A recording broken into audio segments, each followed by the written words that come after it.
Here's my conversation with Cliff Barackman about finding Bigfoot. Bigfoot sightings are on the rise as the pandemic continues.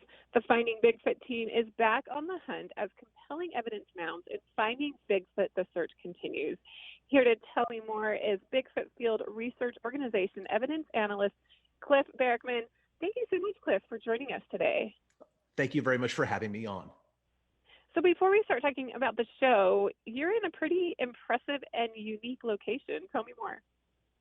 Oh, I'm broadcasting to you from my Bigfoot Museum located in Boring, Oregon. Boring is a little rural community about 30 minutes or so outside of Portland. It's called the North American Bigfoot Center, and yeah, I got my mascot behind me, Murphy, and yeah, it's my livelihood.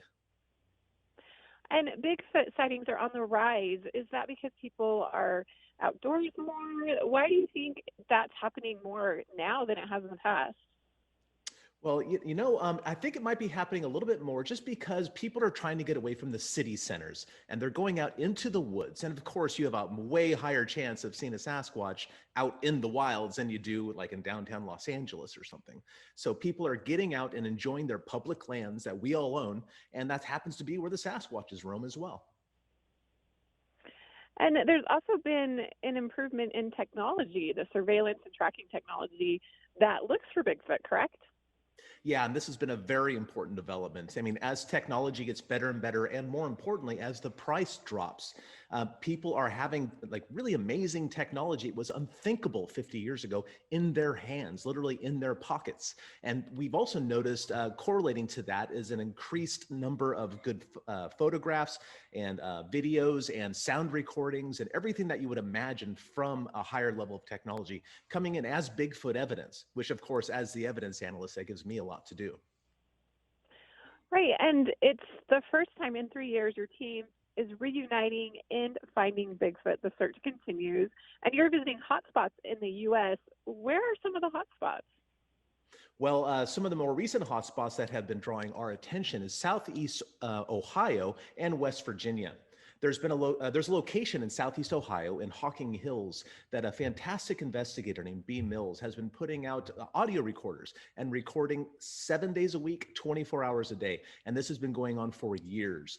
There's a rural property where the property owners have actually seen Sasquatches numerous times, cast footprints, and then they heard these strange howls in the ravine behind their house. So B. Mills jumped on it and started recording, and she's gotten hours of recordings of strange vocalizations that do not correlate to any known North American animal. But yet people have been seeing Sasquatches, they've been casting the prints. I mean, this guy even chased the Sasquatches away from his chicken coop.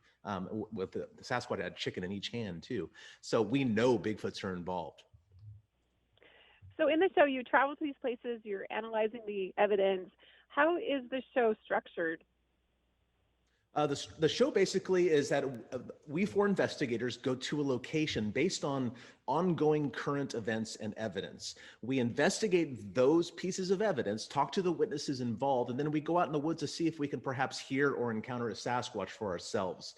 In this particular case, we did spend some time down in Southeast Ohio, and then we moved over to West Virginia because we got word of recent activity. When I say recent, I mean within the last week. So we went over and talked to Dr. Russ Jones, who's an author and investigator in West Virginia, and he put us on the right track.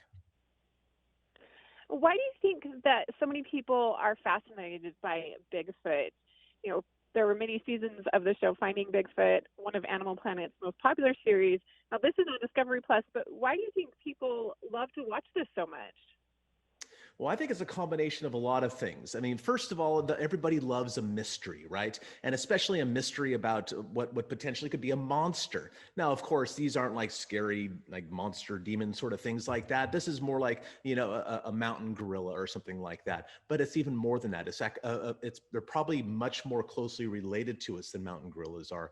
Therefore, probably smarter. And they're also bipedal. I think perhaps there's a mirror that we hold up when we look at a Sasquatch, and we kind of think, think, oh wait, that's kind of like me, you know.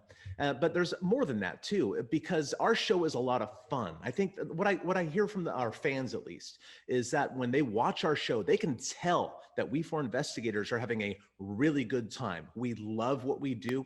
All of us have. Renee's a skeptical scientist. You know, she's a scientist, and she kind of said, I don't know about this, but I'm open to it. So why don't you guys convince me? But Matt, Bobo, and I, we've literally devoted our lives to this. And I think that when people tune in, they're kind of coming on the adventure with four eccentric kind of weirdos doing what they love. And who doesn't like that? And I'm curious, how did you become a Bigfoot evidence analyst? Well, I was actually a teacher for 14 years before I was invited to participate in the show. And during my teaching career, I taught a lot of science and math and other subjects. So I've always I've had this love of amateur science. I'm not a scientist. I was an educator, but I have a scientific mind. And at this point in the game, that the real professional scientists, the academics, they're not fulfilling their responsibility in my eyes, you know? Considering that I was also an amateur astronomer, I know that amateur astronomers actually discover the vast majority of comets, because the professional astronomers have to pay for have to get grants for telescope time, and their attention is elsewhere. So it's up to the amateurs in astronomy to do that sort of thing. Well, I thought this was another perfect opportunity for a citizen scientist like myself to get involved in the search, in the hunt, for lack of a better term. And I was absolutely right. But there are a small number of academics interested in it, and I've been working closely with them for years. This is intriguing. I can't wait to tune in. Finding Bigfoot, the search continues, is now available on Discovery Plus. Cliff Barackman, thank you so much for joining us today here on Park City Television. It's an absolute pleasure talking with you. Well, thank you very much, and keep it squatchy.